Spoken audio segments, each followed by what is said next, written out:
All right. Welcome to the art of late medieval Italy, the Gothic period. We are coming out of the Romanesque, which was influenced by the Byzantine Empire and art. We will take a look at some of these things as we revisit and look at some of the new movements that we're going to be seeing that are going to start emerging in the 14th century in late medieval Italy, the 1300s. We are going to see some amazing social and cultural upheaval. We are going to see amazing carnage. We are going to witness the rebirth of an ancient Greco-Roman ideology and moral philosophy of living a virtuous life called humanism. We are going to see this humanist kind of attitude permeate literature and art and all of the fabrics of society within the late medieval period in Italy. So we are going to take a look at kind of geographically, just kind of get our heads around where we're looking at. The Trecento, Italy, the 14th century, the 1300s.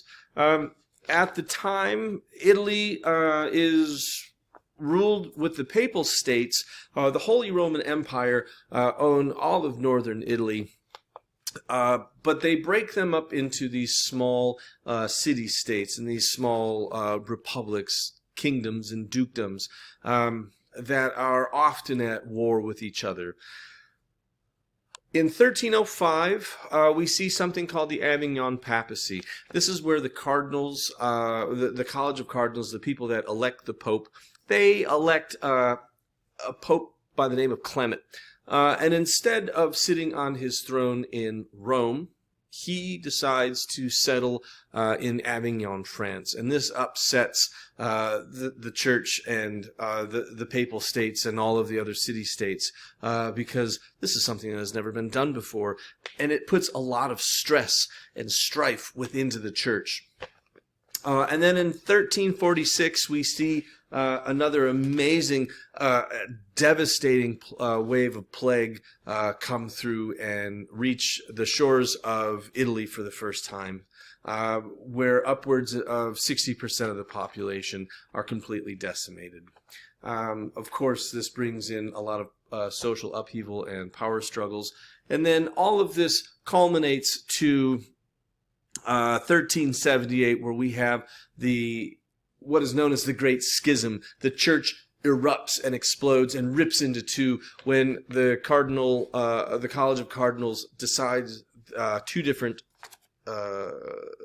sets of cardinals elect two popes, Clement VII and Urban VI. One decides to sit on the throne in Avignon, France, while the other one occupies the throne in Rome.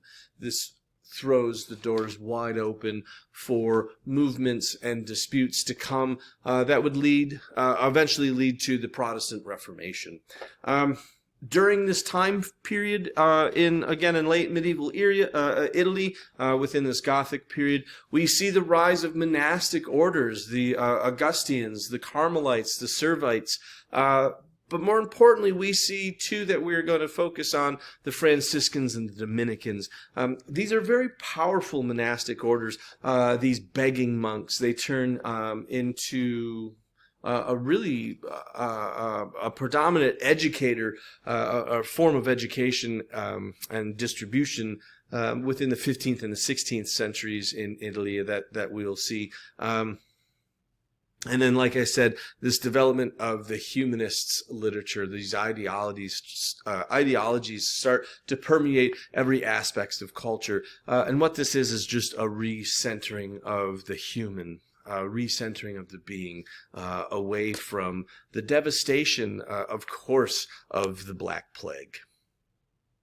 So those of you who are in my art history class, the link to the documentary that I would like you to watch is in your Canvas course. Please watch that. For those of you who are following on YouTube, I will put the link in the description below. So 1346, the story goes that 12 ships from the east land in Venice. And that is when the plague hits Italy for the first time.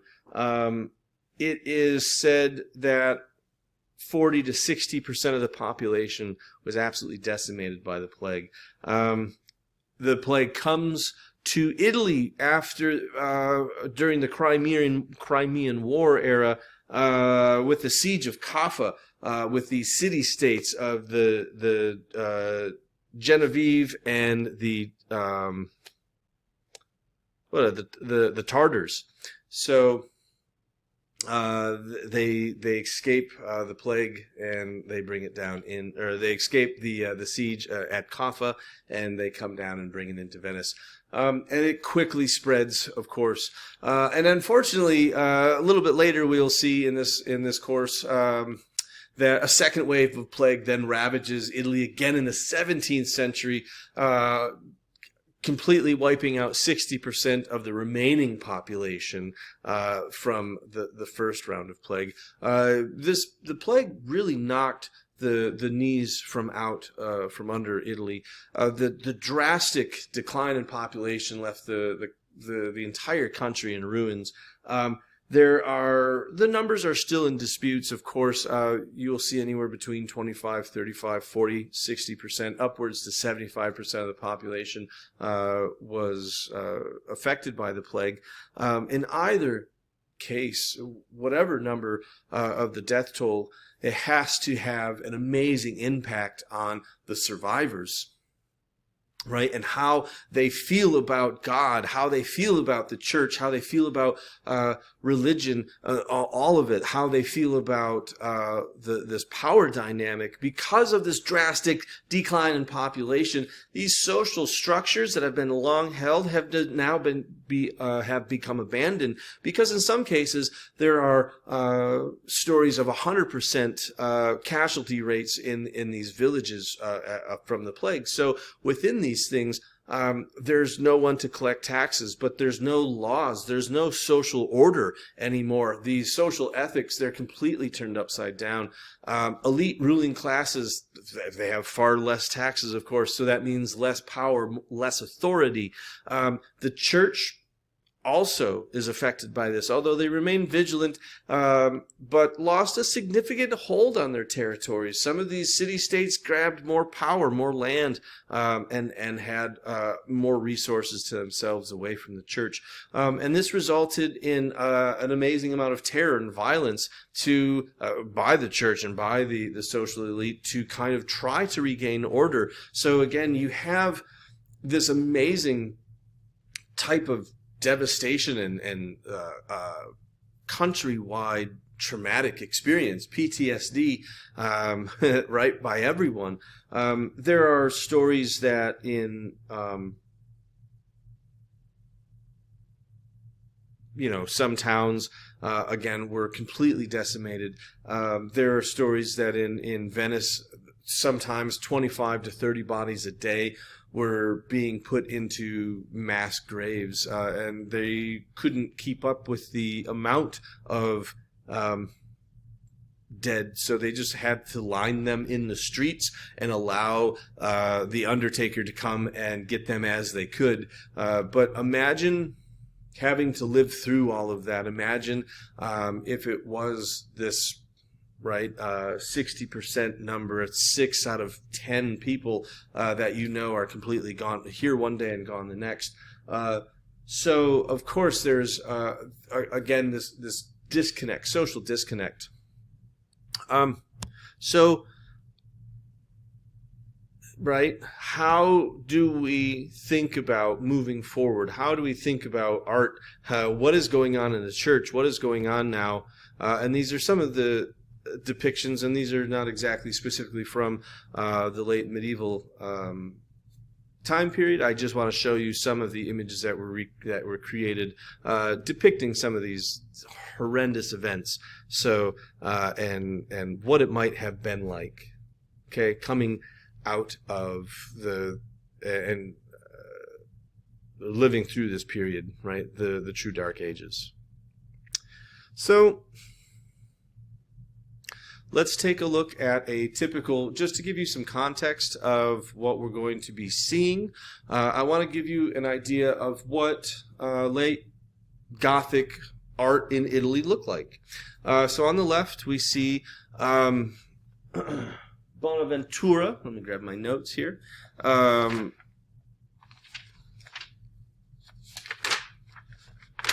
still use notes all the time. So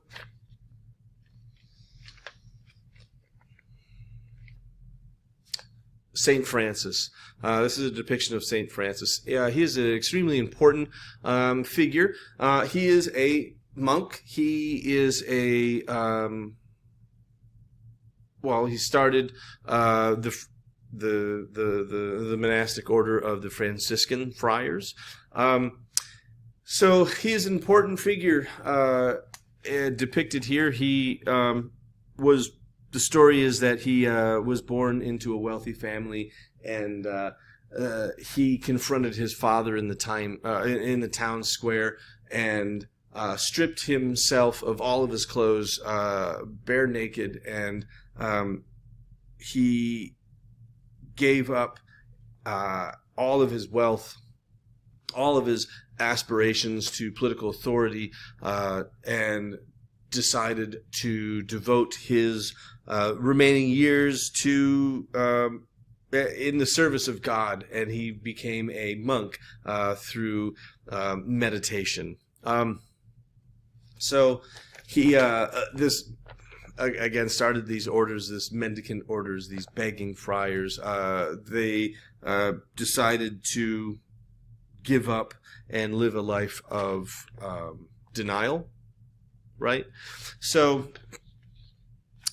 but what I want to show you is that this period, coming out of the Byzantine period, are these elongated forms, right? Very flat backgrounds, these floating feet. It's going to be gold, always going to be these gold backgrounds. And I want to kind of show you this because what we're going to be seeing is something that the world had never seen before, and it completely changed everything, the way people started looking and viewing at art. And on the right here we have a Greek Orthodox icon, and this is a traditional. This is the most traditional kind of style that is coming from the 1200s into the 1300s. This style called the maniera greca, this traditional Greek manner, this Italo-Byzantine style, where they're very flat, typically always in the same positions. The way the hands are held, they're not very realistic in form. These elongated.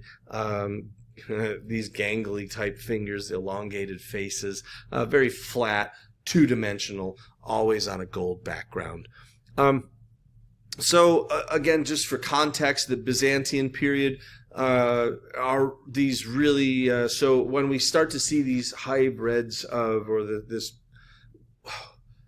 because the transition period between these are slow. There has to be a transition where they're keeping to what they've known and these stylistic formalities that they've always been taught, and they're moving into new styles. So where we're coming out of is again this Byzantine, where you can start seeing these floating feet. They're not really touching anything. There isn't a sense of ground, right?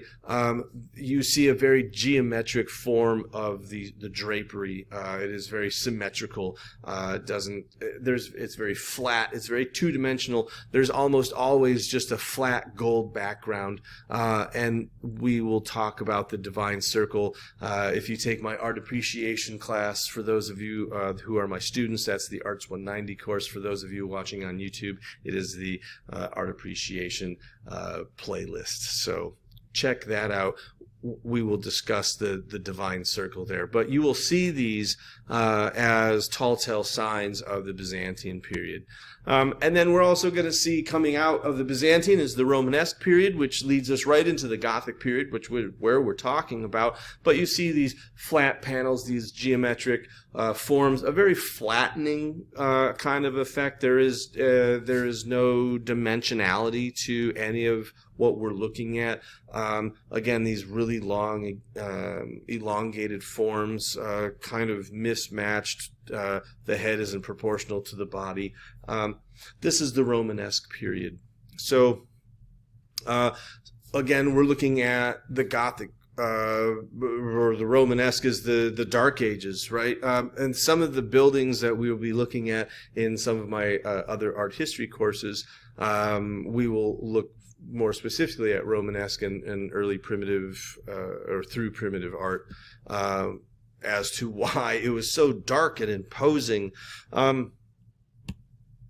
These are just some images that you might find helpful. This is the old Aker Church in Norway, a great example of a Romanesque interior. But see these imposing, really thick walls. There's not a lot of windows. Now there's, of course, light and cameras and technology that can cast a lot more light in these types of rooms. But imagine it's all candlelit. So these are very, very dark, heavy, ominous, thick, and they weren't terribly tall. And there's a reason for that. So this is part of why the Dark Ages are the Dark Ages. But we will be looking at some artwork just a moment that sits here. Here's another type of an interior. So this piece on the left, this piece on the left is a section of an altarpiece. And an altarpiece sits at the end of the nave here in front of where the choir would be. And if we go back here, where it would be back in here, the altar, right? And then an altarpiece here. So this is the nave, right? The main column or the main line of the body of the church, right? So this altarpiece would sit in the back behind the priest as they would deliver the sermon. Okay, so let's take a look at something different.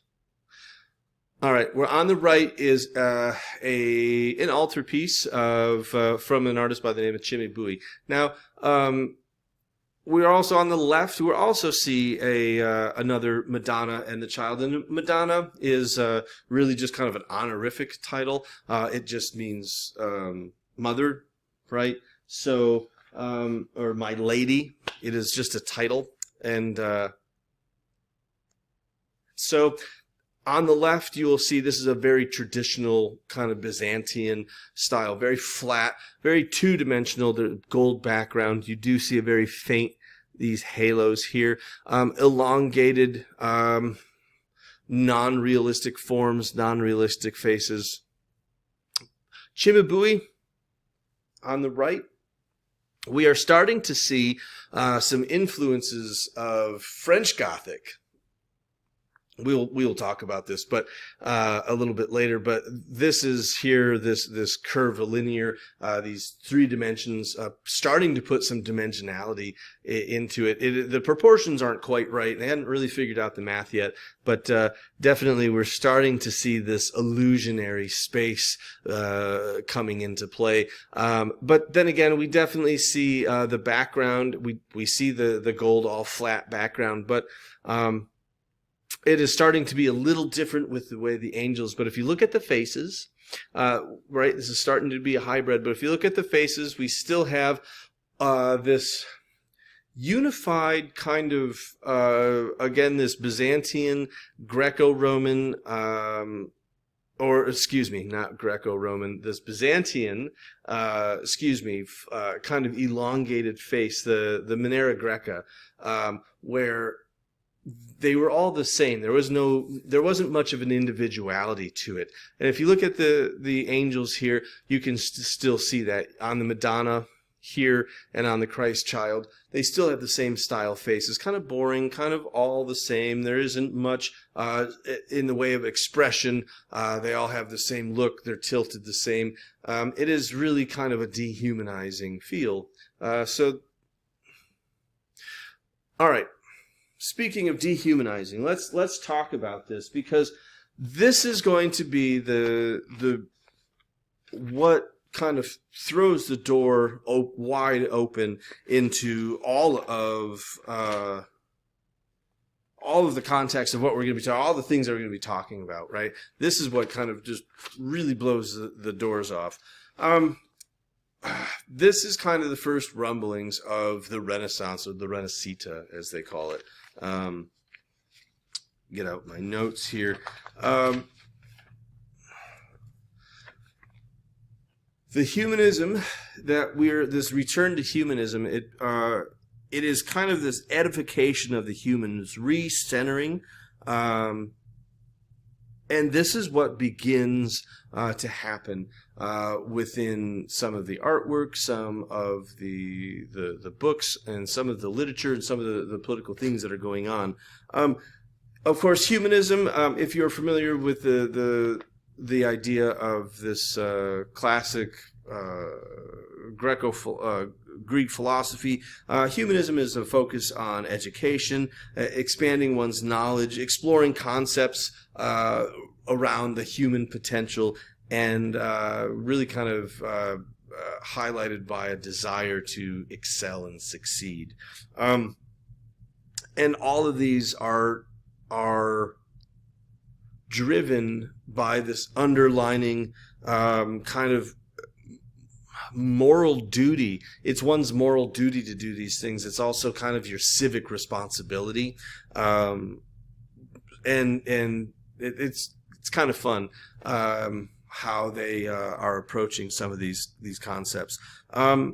So they started bringing some of these philosophies back.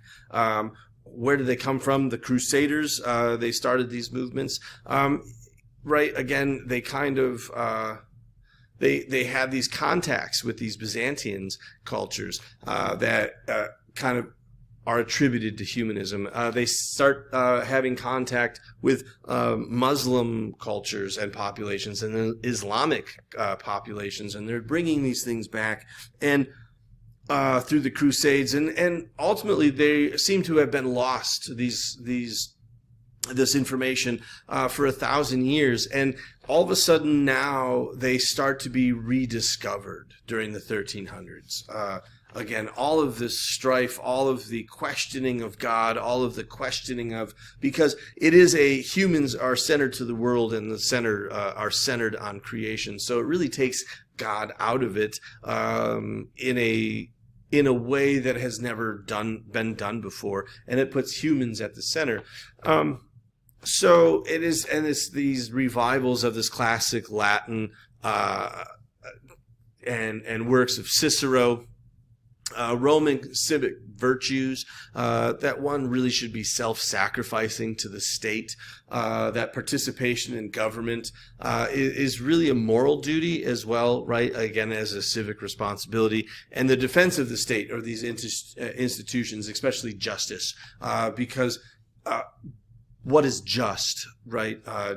To have peace is to be just. To have a moral, if you live a moral and virtuous life, you will find peace. And within that innate peace is a sense of justice. So a stoic indifference to personal misfortune in performance of duty is kind of another milestone or capstone of this idea of what humanism is. But it's not all for naught. It's not just to be a good person. I mean, that's great. Living a morally virtuous life is great, but that wasn't all of it. It didn't come without reward. The reward wasn't money. It was fame. It was popularity. And that was what was driving this idea of this rebirth of humanism, is this sense of fame.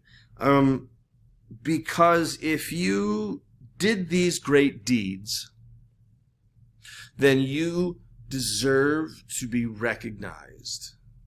And recognition through recognition, you become famous. So, and we have two ideas where there are two people where these ideas came from. Petrarch, he was a poet. He revived and rediscovered Cicero, the great Greek historian, his letters. And Petrarch wrote a book about illustrious men. And illustrious men meaning men that lived who he thought exhibited a morally virtuous life, and through their great deeds should be remembered, studied, and remembered for all times. Much like Homer did for Achilles, right, in the Iliad, where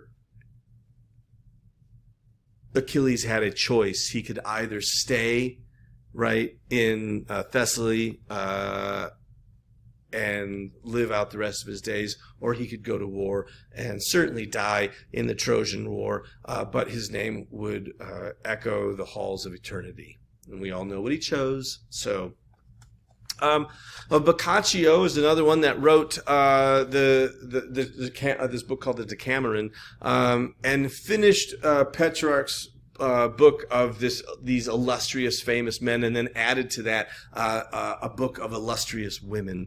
But both of these bring back this idea of from ancient Greco-Roman times, this idea of the biography, and that you will see is going to be kind of a cornerstone of what humanism is going to be about. This recognition for great deeds. Books were written in the Italian vernacular, again, and yeah, so move on to the next slide. Okay, so on the right, this is that Cimabue image that we looked at from the altarpiece. But Giotto is the one that we are going to say really, again, blows the doors off of everything. He is starting to blend these styles of these Romanesque, Byzantine kind of styles, these flat backgrounds, but he's really starting to put, we're going to see a new technique and something that we're going to discuss in great detail as we get into the 15th and 16th century, but this Italian term that we're going to call chiaroscuro. And chiaroscuro literally just means light to dark, but it is the way that he is using shading, light to dark, to show visual depth, visual weight, right? Whereas in here on the right with Cimabue, we don't see that quite. We see a little bit, but it's not very, it's extremely subtle. They hadn't used it to show depth yet because the face is still very, very flat. Everything is still very two-dimensional. Everything is still very geometric.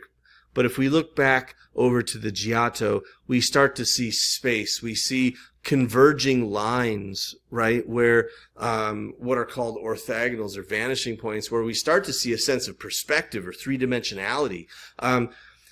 Another major shift that we have yet and have never seen is look at how flat the Cimabue, the angels are here. Everything, they're stacked right on top of each other. But if we look over here at the Giotto, they occupy their own space. There's like a foreground, middle ground, background. But more importantly, look at their faces. They have individual qualities to them. They aren't all the same. They're different faces for all of them. You can't say that about the Cimabue. So again, this is where we start to see some of this humanism kind of come back in, where it's a hybrid, where we are starting to see now Mary have an actual, or occupy an actual physical space. So really, really important. Okay, so kind of quick. Oh, move my thing out of the way.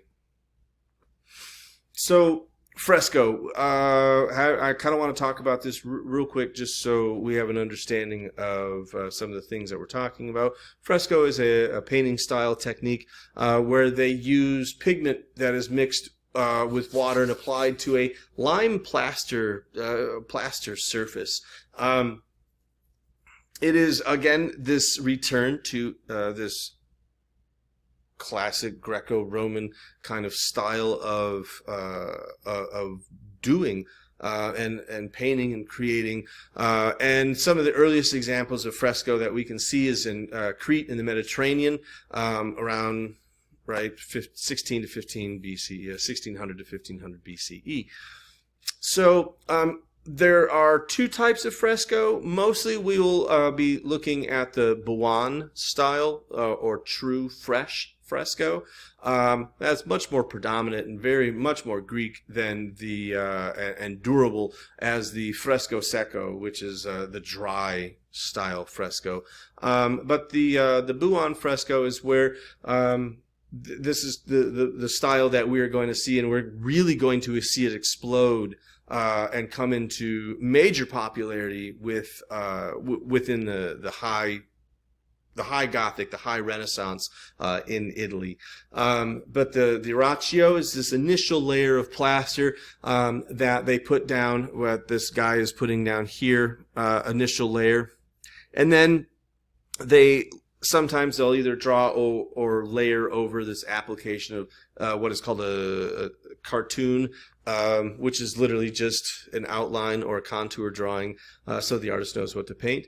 And then the Antacchio is the second layer, where they put in this what they have to work quickly, put in a wet layer of plaster, and then they mix in pigments, vegetable pigments or mineral pigments, fruit, berry, animal, whatever type of pigment that they were using at the time, in order to make the color, and then that is how they would paint.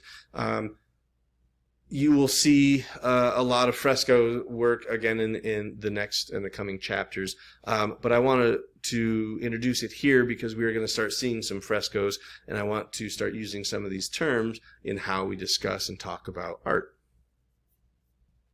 within this period. So some of the best fresco work from this period is the Arena Chapel. This was commissioned by the Scrivini family. Enrico Scrivini, he was this banker, and he built the chapel, this chapel, the Arena Chapel, next to the palace, his palace, to really in hopes to atone for his sin, because one of the 7 deadly sins is usury, and usury is lending money for a profit.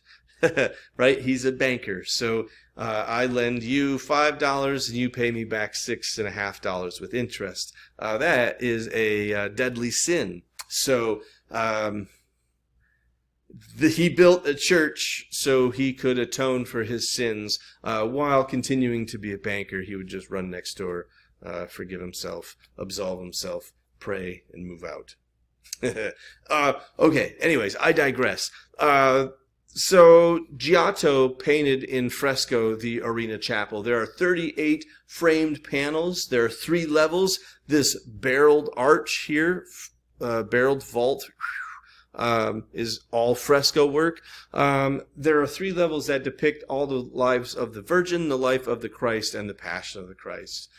Within some of these panels that we're going to take a look at, we're going to see a technique called foreshortening that we have not yet seen. Everything at this point up till this late medieval period, everything has been, again, very flat and two-dimensional. Absolutely no three-dimensionality to it. Foreshortening is this hyper-extension of foreground to middle ground to background.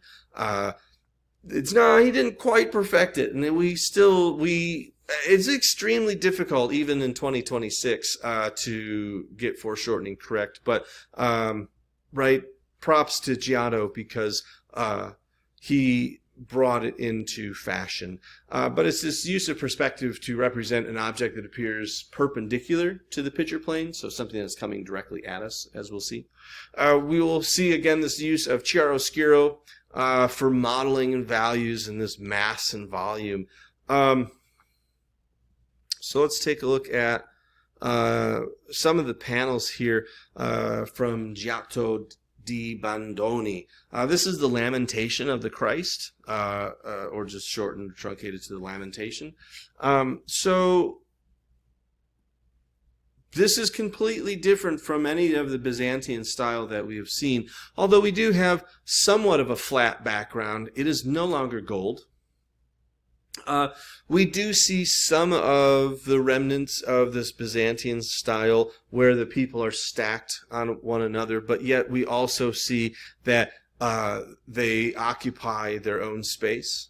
We see that the expressions on their faces, again, their faces are all different. They're not all the same. So that is another deviation of this late or the Byzantine and this late Romanesque period, right? So they have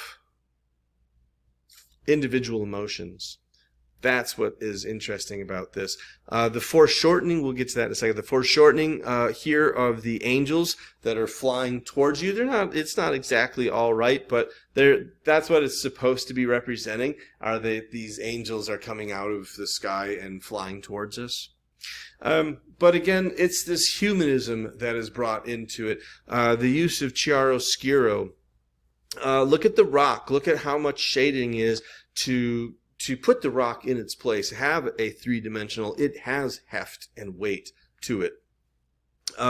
But these things, the way that the shading on the drapery, it is not geometric. It isn't this kind of hard-edged fold. You see some of the nice linens here. You can see the folds. It has more of an organic feel to it, a realism to it, and some of the aspects of humanism is this idea of realism. And really, the Romanesque period wasn't really focused on realism. That's partly why these forms are so elongated and kind of because it was thought that if you painted things too realistically, that it was actually dehumanizing, because then you start to begin to idol worship. And that is also a cardinal sin. So idol worshiping is a big no, of course, right, within the church. So that is why they had everybody all kind of uniformed, and all the faces looked the same, all the expressions were the same, so on and so forth. So we definitely see a shift here. Look at and this is called the Lamentation, right? This is when Jesus is pulled down from the cross and they're mourning his body. And you can see, and if you just forget about who the people are at the moment as far as their relationship, it is just broken down to the relationship of the mother-son. The idea that a mother is grieving or lamenting the death of her son. And you can see the different variations and different types of emotional kind of reactions to this, because you have people here who her hands are thrown up, so she is definitely grieving outwardly and in shock. This person here, their arms are out in disbelief, right? In contrast to these older gentlemen in the back, I don't necessarily think, as far as the fact that they're male, have anything to do with it, but maybe the age, how their emotional responses are a little bit more subdued and sullen and kind of in a reverence, maybe because of their age. Again, not because of that they're men, but I think again that because maybe they're older and they have a little bit more maturity, more experience with death, they look at death a little differently, right, than people who are maybe not as experienced and have a more of a physiological and emotional response to death. Now bring in the fact that it's Jesus, and you can see how these people are reacting.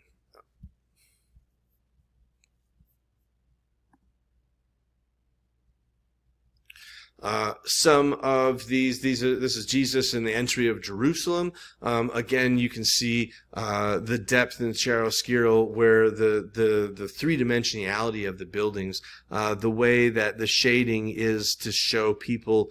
But again, there's still, they can't shake some of their influences yet. Even though it's not gold, it's still a flat background. These people, although some of them occupy space, they are still all stacked together.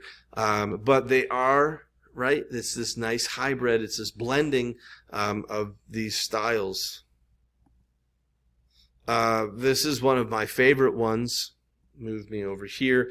Again, this is the betrayal of Jesus. This is when Judas, he betrays Jesus with a kiss. And we can, see in horrific detail the lopping off of the Roman ear. But again, this flat background, the stacking of people, but the angry, right? The eyebrows, the furrowed brow, the way that these expressions on their faces are showing the raw human emotion, and the kind of stoic aspect of Jesus, right? Because Stoicism is a part of this humanism as well.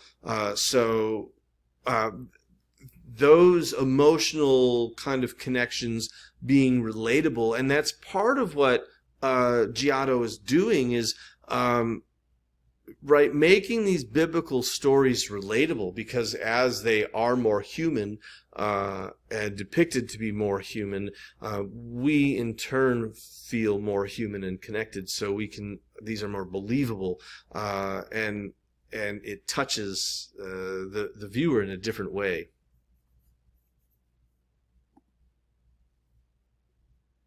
Okay, so let's take a look at Duccio.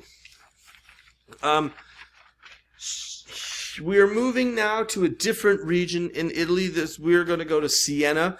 Siena famously has a story about the plague where the entire city of Siena was decimated, except for 8 people. That Siena. So it is a republic state, and they are still kind of after the plague, they start rebuilding because, again, these neighboring city-states are always warring and fighting and squabbling. After the plague, they are fighting. After they rebuild, they are stronger than their neighbor state of Florence. So they go to war with the Florentines, and they're victorious. So they are still kind of in this, and they thought that they were helped by the Virgin Mary. So Siena has this as the Virgin Mary as their patron icon of the city. You'll see later in the course when we look at like places like Venice that David is the icon or the mascot of the city. So we are looking at another altarpiece. This is the Maesta, the Majesty. So Duccio is a student of Giotto. So he started this in 1308, finished it in 1311, and he is blending this again all of these styles. He's bringing in Byzantine styles with the flat backgrounds, right? The stacked aspect of the people within the images. He's using these three-dimensionality again, kind of like we're looking at with the French Gothic, and he is showing amazing use of chiaroscuro, and he is showing depth and individual emotional states of people. Fantastic stuff here on this altarpiece. But what is cool about this is, again, remember, humanism. It's not without reward, right? So he is showing off, and some of these little panels here we will take a look at. Right, he gets to do a little bit more. Now, the church is fairly conservative still, of course, but with this particular piece, he gets to do a little bit more. So here is a couple of the panels. Again, this is the kiss of Judas, where they arrest Jesus. I like, again, and you can tell this right here, the lopping off of the Roman ear. But look at the backgrounds. The backgrounds are getting to be extremely ornate and extremely detailed. That moved me out of the way. Extremely ornate and extremely detailed. They're using shading. They're using this sense of depth that has visual weight, right? It is starting to break free. Again, it still has the flat background, but look at the dimensionality of the people and the figures. Look at the fabric. It is the way that it has a flow to it, as if air is actually making it move. It is not just a kind of a square mathematical fold. The feet are still kind of floating in some aspects.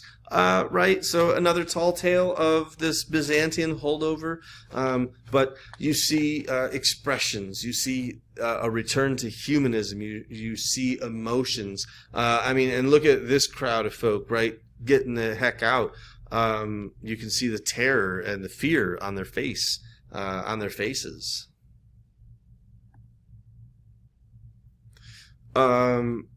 This is the opening of the tomb of Lazarus, right?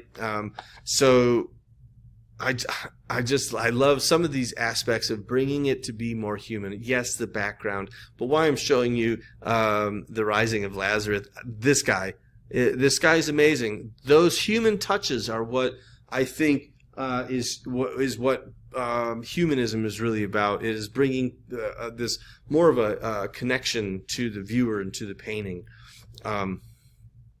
Right, that kind of stuff is these little jewels. And when we start looking at the Renaissance in Northern Europe, right, and the Flemish painters, where they bring dry humor into the mix as a extension of this humanistic, virtuous morality of life, you can't help but laugh. They're hilarious, and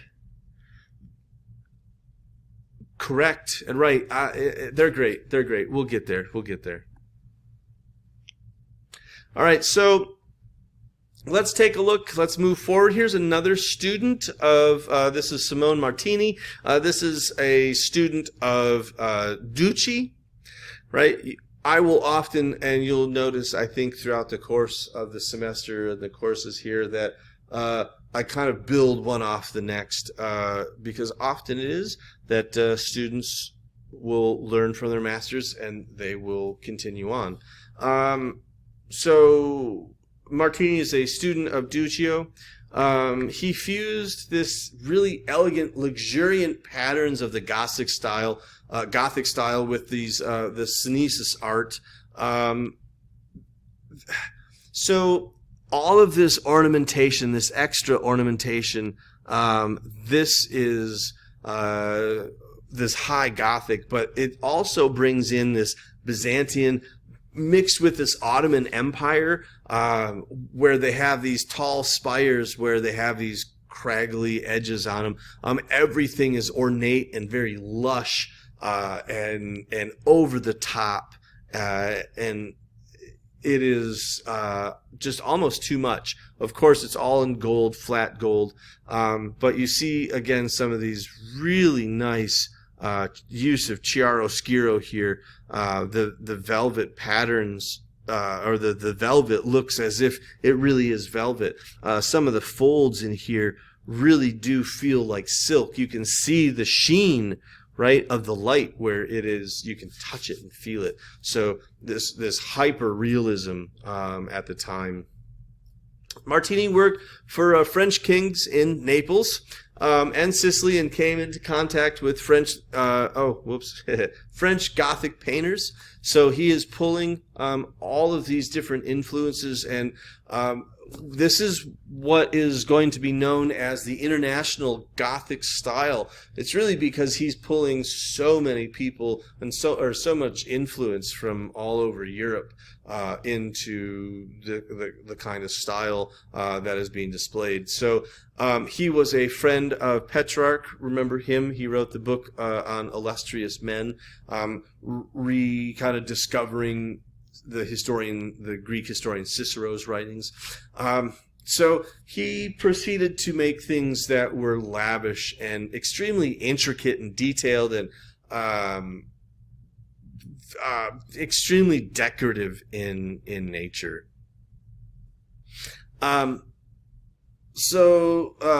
Lorenzetti, we're going to look at this piece. This is again, it's an altarpiece, so this is flat, which is great because the way that it's painted, it looks to be 3 dimensions, or it looks to have an occupied space. That is fantastic. This has not been done before. This is new. This is crazy. How do you do this? And so we start to see this idea of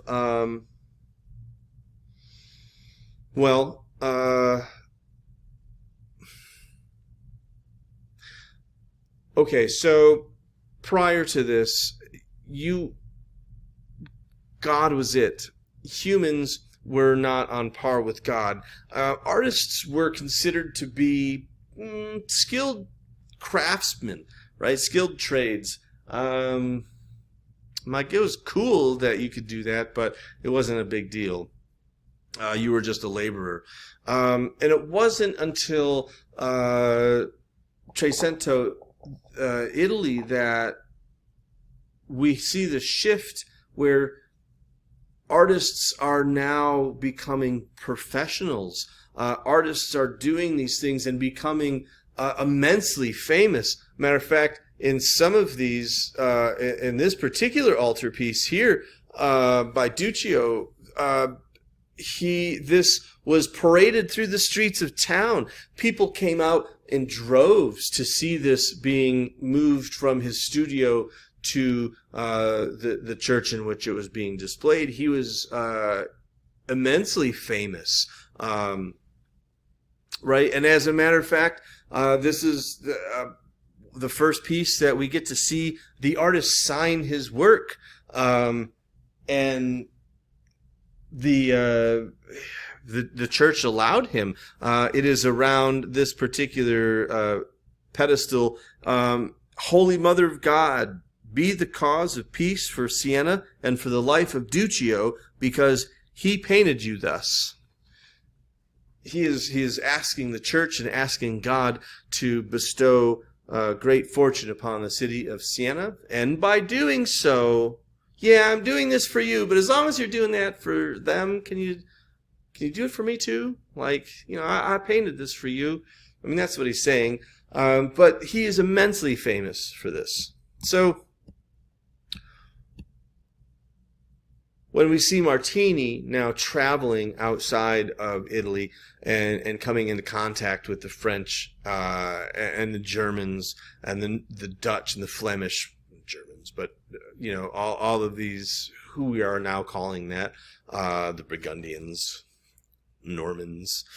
He is bringing all of these influences back in to this style now called the International Gothic style. And this is going to directly lead us to what is known, or going to be known, as the High Gothic style. And the High Gothic style is this explosion of the Renaissance, where we see giant spires reaching to the sky from cathedrals, where in previous times the Romanesque churches and cathedrals were extremely short and truncated and very heavy, thick impediment with thick concrete block walls.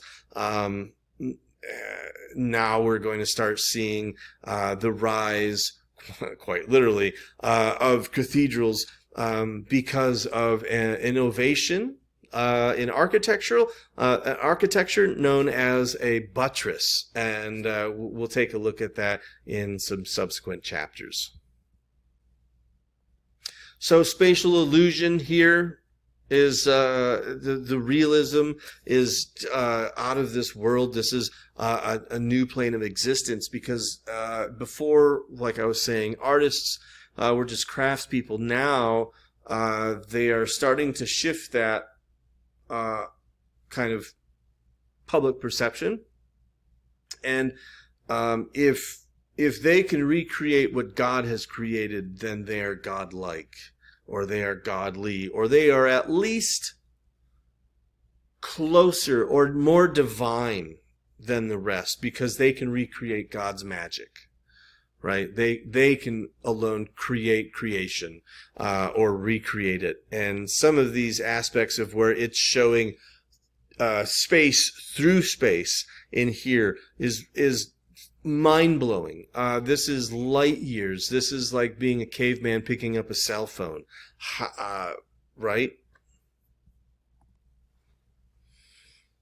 Okay, so I guess I can leave me somewhere over here.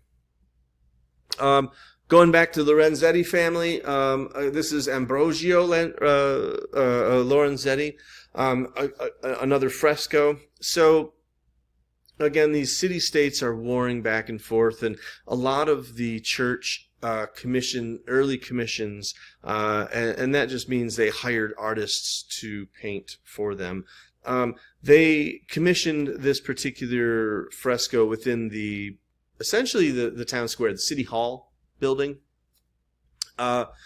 and they're allegories, these metaphors for citizens living a virtuous life, citizens living a humanist life, where they're good and right citizens in service to the state rather than fighting and bickering. There's peace, right? There's justice. There's harmony. Quite literally, we see musicians playing here, and there's dancing as the allegory of physical harmony. Right? There is no dissonance. There's no discord, because if there was discord, people wouldn't be dancing. We start to see these Roman arches coming in, again, bringing in these ideas of Greco-Roman humanism. We still see some, right? Maybe we'll talk about these arched doorways here, but Roman archways are starting to be more prevalent in the artwork. Again, things are shown in 3 dimensions. There's not really much of a background going on yet, but they're getting there. This is on one wall of the city hall building, of like the plaza, the Palazzo de Pubblico, the public plaza. The next one on the other side is the farm country. Again, this is the allegory of what it's like to live with good government. But the fact that everything is undulating and soft, it is peaceful, it is serene, right? Look at all the people walking to and fro. There's space, there's elbow room, no one's quarreling, no one's fighting. And as a matter of fact, you see the personification of security over the land, right? So, again, if people lived a virtuous life, they lived in harmony, they lived a just life, a humanist life, then there is no need for strife and struggle, because government will take care of you. The city-state in which you pledge your life to will take care of you.